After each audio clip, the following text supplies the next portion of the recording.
बिस्मिल्लाहिर्रहमानिर्रहीम। अस्सलाम वालेकुम नाज़रीन, मैं अहमद फ़वाद हूँ और आप मेरा यूट्यूब चैनल देख रहे हैं। नाज़रीन, बड़ी खबर और ब्रेकिंग न्यूज़ के साथ आज के व्लॉग में आप खिदमत में हाजिर हुआ हूँ। जस्टिस आलिया नीलम साहिबा ने, बल्कि चीफ़ जस्टिस आलिया नीलम साहिबा ने चीफ़ जस्टिस काजी फ़ाइज़ ईसा पर बिजलियाँ गिरा दी हैं। खेल इस वक्त फ़ैसला कुन मरहले में दाखिल हो चुका है और पंजाब के इलेक्शन ट्रिब्यूनल्स बहाल होने जा रहे हैं। अहम तरीन और एक्सक्लूसिव तफसीलात इस हवाले से आप साथ में शेयर करूँगा। और दूसरी बड़ी ब्रेकिंग न्यूज़ नाज़रीन इमरान खान साहब के हवाले से है। इमरान खान साहब ने 14 अगस्त से मुतल्लिक कॉल दी थी अवाम को पुरअमन सड़कों पर निकलने की, और इमरान खान साहब की इस कॉल के ऊपर क्रैकडाउन और सख्ती के बावजूद बड़ी तादाद में जो अवाम है वो निकली है। बड़े ज़बरदस्त जो थे वो मनाजिर भी देखे गए और कैदी नंबर 804 के जो नारे थे वो भी अवाम लगाती रही। क्रैकडाउन भी हुआ, लेकिन इस क्रैकडाउन के बावजूद भी अवाम बड़ी तादाद में निकली, जिन्होंने हुकूमत को दिन में ना सिर्फ तारे दिखाए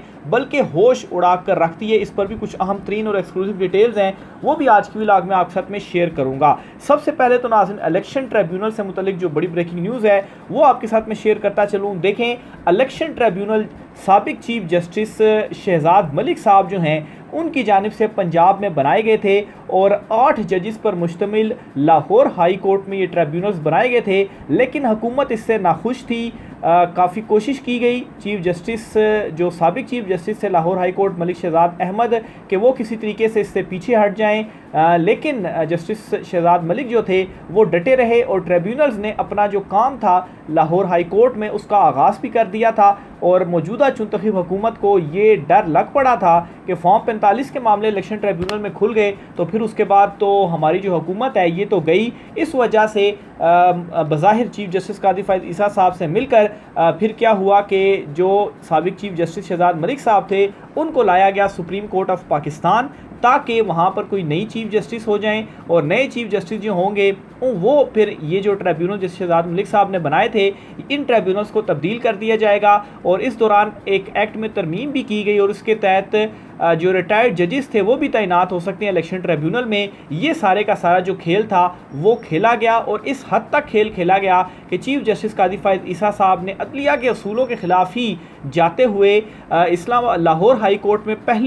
बल्कि किसी भी हाई कोर्ट में पहली मरतबा ऐसा हुआ कि तीसरे नंबर की जज को आपने chief justice Lahore high court तैनात किया गया। इस चीज़ से बाला तर के चीफ जस्टिस आलिया नीलम साहिबा जो हैं उनकी जो काबिलियत है वो किसी से कम नहीं, और ज़ाहिर सी बात है वो इस ओहदे पर हैं। उन्होंने अभी भी जो काम वो कर रही हैं उनकी काबिलियत के हवाले से बात नहीं हो रही, लेकिन अगर सीनियरिटी को देखा जाए तो 2 सीनियर जजेस को नज़रअंदाज करते हुए सुपर सीड किया गया जस्टिस आलिया नीलम साहिबा को और उन्हें chief justice Lahore high court तैनात किया गया। मकसद इसके पीछे वाज़ेह था कि जो इलेक्शन ट्रिब्यूनल का मामला है उसे किसी तरीके से दबा दिया जाए, लेकिन चीफ जस्टिस आलिया नीलम साहिबा जो थी जब वो चीफ जस्टिस बनी दबाव लेने से उनकी जानिब से भी इनकार किया गया और जो ट्रिब्यूनल्स थे वो वही थे और वो काम करते रहे। और इस पर फिर क्या हुआ जी, इलेक्शन कमीशन ने सुप्रीम कोर्ट में एक दरख्वास्त दी और सुप्रीम कोर्ट ऑफ पाकिस्तान का जो बेंच था जिसकी सरबराही चीफ जस्टिस काजी फ़ाइज़ ईसा साहब कर रहे थे, उन्होंने जो ट्रिब्यूनल्स थे पंजाब के उन्हें काम करने से रोक दिया और कहा जी कि chief election commissioner Sikandar Sultan Raja और chief justice Lahore high court justice Aliya Neelam sahiba एक मुलाकात करें और उस मुलाकात में इस मामले को सॉल्व करें और फिर उसके बाद जजेस की जो तैनाती है ट्रिब्यूनल की वो नए सिरे से की जा सकती है या ट्रिब्यूनल की जो तब्दीली है वो की जा सकती है। लेकिन जब मुलाकात हुई तो chief justice Lahore high court Aliya Neelam sahiba जो थी वो डटी रही और उन्होंने साफ ये कह दिया कि साबिक चीफ जस्टिस शहजाद मलिक साहब जो जजेस तैनात करके गए हैं वही जजेस होंगे और ये लाहौर हाई कोर्ट का ही इख्तियार है, इलेक्शन कमीशन ऑफ पाकिस्तान इसमें मुदाखलत नहीं कर सकता और वो मुदाखलत कर रहा है। ये एक ज़बरदस्त फ़ैसला था क्योंकि जिस तरीके से जजेस ने स्टैंड लिया हुआ है चीफ जस्टिस काजी फ़ाइज़ ईसा साहब के जो फ़ैसले हैं वो तो उनको छोड़ें, लेकिन ओवरऑल अदलिया की जानिब से जिस तरह से स्टैंड लिया गया है तो ये एक अच्छा फ़ैसला भी था क्योंकि अपनी हाई कोर्ट को भी इन ऑर्डर रखना था। अगर चीफ जस्टिस आलिया नीलम साहिबा भी कोई इस तरह का फैसला लेती तो फिर जो काम सुप्रीम कोर्ट में हो रहा है वहाँ पर भी इसी तरह की जो चीज़ें थी लाहौर हाई कोर्ट में वो भी होती और चीफ जस्टिस आलिया नीलम साहिबा भी एतमाद खो बैठती अपनी ही जुडिशरी का। बहरहाल उनकी जानिब से जो स्टैंड है वो लिया गया और उनका स्टैंड लेना हुकूमत के लिए और ख़ास तौर पर मैं समझता हूँ कि चीफ जस्टिस कादी फैज़ ईसा साहब के लिए एक झटका था, क्योंकि बज़ाहिर ये लग रहा था जी कि वो शायद ट्रिब्यूनल्स को तब्दील कर देंगी, इलेक्शन कमीशन की मर्ज़ी से रिटायर्ड जजेस ट्रिब्यूनल में आ जाएंगे और फिर उसके बाद ट्रिब्यूनल जो है वो ये जो चुनतखब हुकूमत है इस चुनतखब हुकूमत को वो भी कवर फ्राहम कर देंगे और PTI जो मर्ज़ी फॉर्म 45 के तौर पर सबूत लाती रहे, उन सबूतों को कौन मानेगा। लेकिन हुआ ये कि चीफ जस्टिस आलिया नीलम साहिबा ने जो ट्रिब्यूनल्स थे उनको बरकरार रखा और अब चीफ जस्टिस कादी फैज़ ईसा साहब ने क्या किया है कि वो जो दरख्वास्त थी इलेक्शन कमीशन की ट्रिब्यूनल से मुतलिक उसे दोबारा सुप्रीम कोर्ट में समाअत के लिए मुकर्रर कर लिया है और 5 रुकनी जो बेंच है वो बना दिया गया है। इस 5 रुकनी बेंच में चीफ जस्टिस कादी फैज़ ईसा खुद, justice Aminuddin Khan, justice Jamal Khan Mandokhel, justice Naeem Akhtar Afghan और जस्टिस अकील अब्बासी, ये 5 जजेस हैं जो कि इस केस की समाअत करेंगे और 19 तारीख को ये जो ट्रिब्यूनल वाला मामला है वो सुप्रीम कोर्ट ऑफ पाकिस्तान में समाअत के लिए मुकर्रर है। अब अगर सुप्रीम कोर्ट ऑफ पाकिस्तान को ऐसा हुक्म दे दे तो ये तो फिर चीफ जस्टिस कादी फैज़ ईसा बज़ाहिर तो वैसे ही एक सहूलतकारी अपने फ़ैसलों के ज़रिए फ़राहम कर रहे थे चुनतखब हुकूमत को, तो इसमें अगर कोई इस तरह का फ़ैसला दिया जाता है, इन ट्रिब्यूनल्स को जो है वो ख़त्म कर दिया जाता है और ये कहा जाता है कि नए ट्रिब्यूनल्स बनाएं, तो मेरे ख्याल से ये शायद लाहौर हाई कोर्ट की जुरिस्डिक्शन में मुदाखलत होगी, क्योंकि ये इख्तियार तो हाई कोर्ट के पास है। बहरहाल ये बड़ा मुकदमा है जो समाअत के लिए मुकर्रर कर दिया गया और बेंच में जिन जजेस के मैंने आपके सामने नाम लिए हैं, हम ख्याल जजेस मासवाए जस्टिस अकील अब्बासी जो हैं इनको हम ख्याल नहीं कहा जा सकता, बाकी जो चारों जजेस हैं उनको हम ख्याल जजेस कहा जा सकता है। जस्टिस अमीन और जस्टिस नईम अख्तर अफ़गान ने वो मखसूस नशिस्तों पे इख्तलाफी नोट लिखा था जिसमें उन्होंने बाकायदा तौर पर यह कह दिया जी, तरगीब एक किस्म की दे दी इलेक्शन कमीशन को जी कि आप अक्सरियती जो फैसला है वो ना माने। तो ये एक हम ख्याल बेंच तो बैठ गया कि एक तरह से फिर से रेस्क्यू करने की शायद कोशिश की जाए, लेकिन अब जो मामलात हैं वो बहुत ज़्यादा फंस चुके हैं। अब जो अदलिया है यहाँ पर अदलिया के इख्तियारात हैं वो एक दूसरे के आमने सामने आ चुके हैं। एक तरफ चीफ जस्टिस आलिया नीलम साहिबा और दूसरी तरफ अब चीफ जस्टिस कादी फैज़ ईसा साहब होंगे। देखें अब इस केस का जो फैसला है वो क्या आता है, लेकिन ये बड़ा केस है जो कि 19 तारीख को समाअत के लिए मुकर्रर कर लिया गया है और इन तमाम तर चीज़ों से यही लग रहा है कि चीफ जस्टिस कादी फैज़ ईसा जो हैं वो बज़ाहिर उन्होंने ये ठान ली है कि उन्होंने अपने इदारे को अदलिया को बेइख्तियार करना ही करना है। इस वजह से आप कुछ इक़दाम उठाकर देख लें वो इसी तरीके से ही हैं। दूसरी बड़ी खबर नाज़रीन जो आपके साथ शेयर करनी है वो पाकिस्तान तहरीक इंसाफ के हवाले से है। अच्छा, उससे पहले जी एक मैं आपके सामने अहमद वारिस साहब हैं उनकी ट्वीट रखना चाहता हूं जी, और वो जो चीफ जस्टिस कादी फैज़ ईसा साहब ने जो 3 लीगी रहनुमाओं से मुतल्लिक दोबारा गिनती का जो फ़ैसला जारी किया था केस में,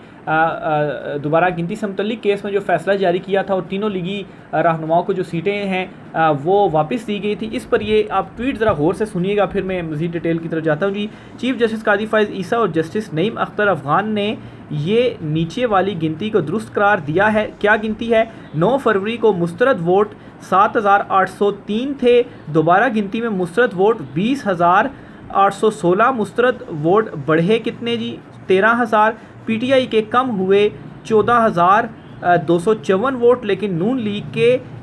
इतने ही वोट जो थे वो रहे और नून लीग जो है वो सीट जीत गई। अब नाज़रीन ये भी एनालिसिस है, अगर आप जो दोबारा गिनती उस दोबारा गिनती में आप फिगर्स अगर देख लें तो क्या हुआ जी कि वोट कम हुए तकरीबन जी 13,000 PTI के, वो 14,000 तकरीबन PTI के जो वोट थे वो कम हुए दोबारा गिनती में, और वो सारे के सारे जो वोट थे वो PTI के थे और नून लीग का कोई जो वोट है वो कम ही नहीं हुआ। तो ये वो गिनती थी जिसके ऊपर काजी साहब की जानिब से और नईम अख्तर अफ़गान साहब की जानिब से जो फैसला है वो दिया गया। वैसे ही तो पतन रिपोर्ट्स में नहीं कहा गया कि हज़ारों लाखों वोटों का ऊपर जो धांधली है वो की गई, नवाज शरीफ का हल्का पूरा खोल के रख दिया गया, और चौधरी का पूरा हल्का खोल कर रख दिया गया, और वो भी आदाद शुमार के मुताबिक उन्होंने खोल के रखा कि एक हल्के में आप 100%, 102% टर्नआउट, मतलब देखें एक चीज़ पॉसिबल ही नहीं है। एक हल्के में मिसाल के तौर पर अगर 100 वोटर है तो उस हल्के में 102 वोट कैसे पड़ सकते हैं? और एक हल्का है जिसमें कौमी असम्बली की नशिस्त पर 90 वोट पड़े और सूबाई असम्बली की नशिस्त पर 40 वोट पड़े, ऐसे कैसे हो सकता है? सूबाई असम्बली और कौमी असम्बली में फ़र्क अव्वल तो 2-4% का हो सकता है, यानी कि 40 और 41% का हो सकता है, और फिर इसी तरीके से जो टर्न आउट है वो 102% तो हो ही नहीं सकता। ओवरऑल इलेक्शन का टर्न आउट 50% नहीं है। तो ये साफ नज़र आ रही हैं धांधली। लेकिन चीफ जस्टिस काजी फैसल साहब बज़ाहिर सहूलतकारी फराहम करने में इस वक्त अपना भरपूर जो किरदार है, ना सिर्फ वो किरदार अदा कर रही हैं बल्कि इलेक्शन कमीशन को एक जो है वो प्रोटेक्शन भी फराहम कर रहे हैं, और फिर उसके बाद उनकी तारीफ़ें भी की जा रही हैं, और फिर उन तारीफ़ों के ऊपर और इस प्रोटेक्शन को देखते हुए सिकंदर सुल्तान राजा साहब भी जो प्रेस रिलीज़ें हैं वो जारी करते हैं और कहते हैं दोबारा गिनती का जो इख्तियार है वो इलेक्शन कमीशन के पास मौजूद है। जब मामला ट्रिब्यूनल की हद तक चला गया तो फिर उसके बाद कोई इलेक्शन कमीशन का इख्तियार नहीं, उससे पहले जो है वो हो सकता है, लेकिन उसके बाद तो इलेक्शन ट्रिब्यूनल में मामला जाना, और इलेक्शन ट्रिब्यूनल ने केसेस जो हैं वो डिसाइड करने हैं। बहरहाल जी माफ़ कीजिएगा, बहरहाल ये जो अब इलेक्शन ट्रिब्यूनल्स का मामला है पंजाब का ख़ास तौर पर, वो अब खुल चुका है, और देखें 19 तारीख को क्या फ़ैसला आता है। और फिर उसके बाद ये छुट्टियां हैं, इस वक्त इस महीने तो छुट्टियां चल रही हैं, लेकिन नेक्स्ट मंथ से इस मामले के ऊपर भी जो बड़ी टक्कर है वो होने जा रही है। दूसरी बड़ी खबर नाज़रीन जो आपके साथ शेयर करनी है वो ये है कि इमरान खान साहब ने एक मरतबा फिर से ना सिर्फ इस मौजूदा चुनतखब हुकूमत के होश उड़ाए हैं बल्कि इन्हें तारे भी दिखाए हैं। इमरान खान साहब की जानिब से कॉल दी गई थी, और इस कॉल के ऊपर एक मरतबा फिर से पूरे मुल्क से बड़ी बड़ी जो रैलियां हैं वो निकली हैं। क्रैकडाउन किया गया इन रैलियों के ऊपर भी, जो लोग जश्न आज़ादी वाली रात निकले, पुलिस की जानिब से रोका भी गया, तशद्दुद भी किया गया, लेकिन उसके बावजूद इतनी बड़ी तादाद में लोग निकले कि मैं ये समझता हूँ कि मैं जितना जश्न आज़ादी जो मेरी लाइफ के अंदर दिन आए तो मैंने इतनी तादाद में नहीं लोगों को बाहर निकलता हुआ देखा। अगरचे लोग निकलते रहे हैं, सेलिब्रेट करते रहे हैं, लेकिन जो जोश व जज्बा आज मैंने देखा, महसूस किया, वो इससे पहले मैंने कभी महसूस नहीं किया। रावलपिंडी, मुल्तान, केपी को तो आप छोड़ ही देना, केपी में तो वैसे ही जो है वो वहाँ पर लोग इमरान खान कॉल देते हैं तो आम दिनों में भी लोग इतने निकल आते हैं। केपी की मैं बात नहीं कर रहा, मैं सिर्फ पंजाब की हद तक बात कर रहा हूँ, रावलपिंडी, मुल्तान, इन शहरों की बात कर रहा हूँ। और रावलपिंडी का जो मरी रोड था पूरा वो भरा हुआ था, और यहाँ पर पुलिस की जानिब से कुछ तशद्दुद के जो वाक़यात थे वो भी सामने आए, लेकिन उसके बावजूद बड़ी तादाद में जो लोग थे उन्होंने ना सिर्फ पाकिस्तान तहरीके इंसाफ के झंडे उठाए हुए थे, उन्होंने पाकिस्तान के भी झंडे उठाए हुए थे, और पाकिस्तान जिंदाबाद के भी नारे लग रहे थे, और साथ ही साथ कैदी नंबर 804 के भी जो नारे हैं वो लग रहे थे। तो अब आप ज़रा इमेजिन कीजिए कि अभी तो इतनी सख्त पाबंदियां हैं, क्रैकडाउन किया जा रहा है, पुलिस को नाफिज किया जा रहा है, लेकिन उसके बावजूद इतनी बड़ी तादाद में लोग निकल रहे हैं। तो आप एक मरतबा इजाज़त दे, अगर इनको मिल जाए तो फिर कितनी बड़ी तादाद में जो लोग हैं वो बाहर निकलते हैं। इसी वजह से तो जलसा करने की इस्लामाबाद में इजाज़त नहीं दी जा रही PTI को। दूर यानी कि अब तरनौल का जो एरिया है वो इस्लामाबाद से बहुत ज़्यादा दूर है, लेकिन वहाँ पर भी इजाज़त दे के एंड टाइम पर जो NOC था वो मनसूख कर दिया गया, और इजाज़त ही नहीं दी जा रही पाकिस्तान तहरीक इंसाफ को। फिर आप देखें जो KP में जलसे वगैरह हो रहे हैं वहाँ पर तो ग्राउंड में जगह ही नहीं बच रही, इतने जो लोग हैं वो जलसों में शरीक कर रहे हैं। तो अब यहीं से आप इमेजिन कीजिए कि जब इमरान खान साहब जेल से बाहर निकलेंगे तो तब जो इमरान खान साहब का एक इस्तकबाल किया जाएगा, वेलकम किया जाएगा, या फिर उसके बाद क्यों इमरान खान साहब को जेल से निकलने इसलिए नहीं दिया जाएगा कि दोबारा इमरान खान साहब को पकड़ना नामुमकिन हो जाएगा। इतनी बड़ी तादाद में अगर इमरान खान साहब को लेने के लिए लोग निकलेंगे तो दोबारा इमरान खान साहब को कैसे पकड़ा जाएगा। तो बहरहाल जी यही कुछ रीज़न्स हैं कि पाकिस्तान तहरीक इंसाफ को जो जलसे हैं वो नहीं करने दिए जा रहे। और अभी तो सिर्फ ये 14 अगस्त से मुतल्लिक इमरान खान साहब ने अनाउंसमेंट की, और जितनी बड़ी तादाद में लोग निकले हैं होश उड़ा कर रख दिए हैं इस मौजूदा चुनतखब हुकूमत के इमरान खान साहब जेल में बैठा हुआ है और वो कॉल देता है, और उसके बाद जो है इतनी बड़ी तादाद में जो लोग हैं वो बाहर निकल आते हैं। दूसरी तरफ मौजूदा चुनतखब हुकूमत है जी, मिज़ारे इकबाल पर मरीम नवाज़ की जानिब से जो हाज़री है वो दी गई, और वहाँ पर रजिस्टर में उनकी जानिब से कुछ लिखा जाना था। तो हुआ क्या जी कि खाली आज पाकिस्तान का 77वां, यहाँ तक मरीम नवाज़ ने जो सेंटेंस है वो लिखा, और उसकी जो तस्वीर है वो भी काफ़ी ज़्यादा वायरल हो रही है। कि मरीम नवाज़